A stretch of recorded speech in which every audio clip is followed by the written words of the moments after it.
Listen closely. Umva neza aya magambo. The difficult job you complain about is the dream of someone who's unemployed. Akazi winubira uyu munsi ni inzozi z'umuntu utagafite.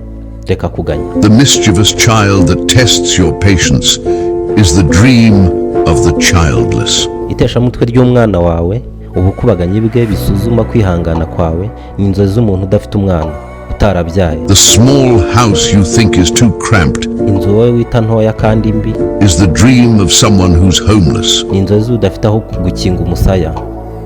Iyi ni Nkoranya TV, njye ndi Pasi.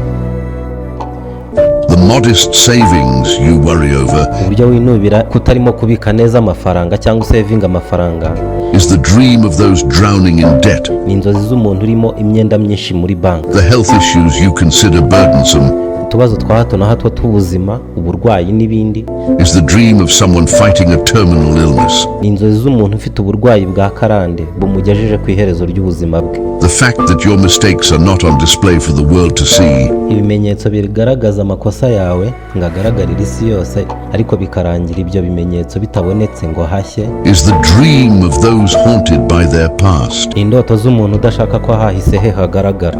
The peace of mind you have, Umutuzo n'amahoro ufite, the restful sleep you enjoy, kuruhuka ukaryama ugasinzira, the meal you easily access. indyo nziza ubona buri munsi, These are dreams for those living in war-torn regions. izo ni indoto z'umuntu uri mu gace gahoramo intambara. We must cherish everything we have. After all, nobody knows what tomorrow might bring. Tugomba kwishimira ibyo dufite n'ibyo twagezeho kubera ko tutazi icyo ejo haduteganyiriza. Murakoze.